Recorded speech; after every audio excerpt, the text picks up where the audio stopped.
চৰাইদেউ জিলাৰ সোণাৰীৰ এখন আগশাৰীৰ শিক্ষানুষ্ঠানৰ দুগৰাকী ছাত্ৰী বিদ্যালয়লৈ অহাৰ পাছৰে পৰা ৩ দিন ধৰি নিখোজ হৈ থকাত পৰিয়ালৰ মাজত হাহাকাৰ পৰিস্থিতি। চৰাইদেউ জিলাৰ সোণাৰী নগৰৰ আগশাৰীৰ শিক্ষানুষ্ঠান পদ্মা কুমাৰী বালিকা বিদ্যালয়ৰ ৮ম শ্ৰেণীৰ দুগৰাকী ছাত্ৰী ২০ আগষ্টৰ পৰা নিৰুদ্দেশ হৈ আছে। কোনো মানৱ সৰবৰাহকাৰীৰ কবলত পৰি কিশোৰী দুগৰাকীক কৰ্মসংস্থাপনৰ প্ৰলোভন দি বহিৰাজ্যলৈ লৈ যোৱাৰ সন্দেহ কৰা হৈছে। ঘটনা সন্দৰ্ভত পৰিয়াল দুটাই নামতোলা আৰক্ষী থানা আৰু অভয়পুৰ আৰক্ষী চকীত পৃথকে এজাহাৰ দাখিল কৰিছে যদিও আৰক্ষীয়ে কিশোৰী দুগৰাকীৰ কোনো সম্ভেদ উদ্ধাৰ কৰিবলৈ সক্ষম হোৱা নাই। কিশোৰী দুগৰাকীৰ ঘৰ পুৰণি টাউকাক চাহ বাগিচাত আৰু আনগৰাকী সোণাৰীৰ চাহ বাগিচাত। ইফালে যোৱা ২০ আগষ্টৰ পৰা সোণাৰী টিয়ক চাহ বাগিচাৰ ১৩ নম্বৰ লাইনৰ ধুন বাউৰী নামৰ এজন কিশোৰ সন্ধানহীন হৈ থকা ঘটনাই তীব্ৰ চাঞ্চল্যৰ সৃষ্টি কৰিছে। আৰক্ষীক শীঘ্ৰে নিৰুদ্দিষ্ট কিশোৰী কেইগৰাকীক উদ্ধাৰ কৰাৰ দাবী জনাইছে পৰিয়ালে। হয়, ইতিমধ্যে আমি গম পাইছো যোৱা ২০ তাৰিখৰ পৰা দুইজনী ছোৱালী আমাৰ সোণাৰীৰ নিৰ্দেশ হৈ আছে আৰু ছোৱালীৰ ঘৰৰ ইতিমধ্যে আমি গম পাইছো টাউকা চাহ বাগিচাৰ পুৰণা টাউকাৰ মিঠু চাহ নামৰ ঘৰৰ পৰা দুইজনী ছোৱালী PKB স্কুল সোণাৰীলৈ আহিছিল আৰু সেইদিনাৰ পৰাই ছোৱালী দুইজনী ঘৰলৈ ঘূৰি যোৱা নাই।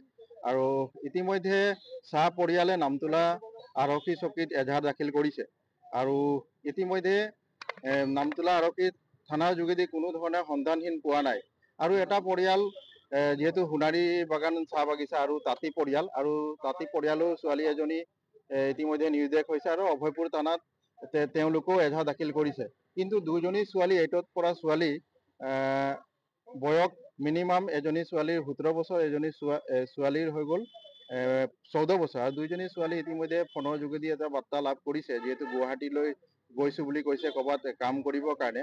আৰু এজন ল'ৰা যিজন ল'ৰাৰ নাম মই ইতিমধ্যে পাইছো ধনু বাউৰী বুলি যিজন টিয়ক চাহ বাগিচা 13 নম্বৰ লাইনৰ আৰু সেই ল'ৰাজনৰ লগতে গৈছে বুলি ইতিমধ্যে আমি গম পাইছো। আৰু প্ৰশাসনে কোনো ধৰণে এতিয়ালৈকে সন্ধানহীন ওলাব পৰা নাই। আমি প্ৰশাসনক এটাই অনুৰোধ জনাম যাতে অতি শীঘ্ৰে সেই দুইজনী ছোৱালীক উদ্ধাৰ কৰাৰ চেষ্টা কৰিব লাগে। ইতিমধ্যে দুটা থানাত ইতিমধ্যে এজাহাৰ দাখিল কৰিছে দুটা পৰিয়ালে যাতে দুইজনী ছোৱালী যাতে বহিৰাগত বা বহিৰাজ্যত যাতে বিক্ৰী নকৰে বা আমি দেখিছো পৰৱৰ্তী সময়ত অৰুণাচল নাগালেণ্ডত আমাৰ ছোৱালীবিলাকক লৈ যাই ফুচলাই মেলি আৰু বহিৰাজ্যত বিক্ৰী কৰি দিয়ে। তো এনেকুৱা ধৰণৰ যাতে নহওক, যাতে আমাৰ ছোৱালীবিলাকক যাতে অসম চৰকাৰো দৃষ্টিগোচৰ ৰাখক, যাতে অসম চৰকাৰৰ যিটো প্ৰশাসন বিভাগটো আছে এই বিভাগটো যাতে অতি শীঘ্ৰে সেই ছোৱালী দুইজনীক অতি শীঘ্ৰে মানে উদ্ধাৰ কৰি যাতে পৰিয়ালক গতাই দিয়াৰ ব্যৱস্থা কৰিব লাগে। কাৰণ দুটা পৰিয়াল ইতিমধ্যে দুখত ভাগৰি পৰিছে। কাৰণ এটা ষ্টুডেণ্ট ছোৱালী দুইজনী নিৰ্দেশ হৈছে, এটা দুখৰ বিষয় আৰু প্ৰশাসন বিভাগক যেনেকুৱা ধৰণে কাম কৰিব লাগে, সন্ধানহীন কৰিব লাগে, কিন্তু এতিয়ালৈকে সন্ধানহীন একো পোৱা নাই।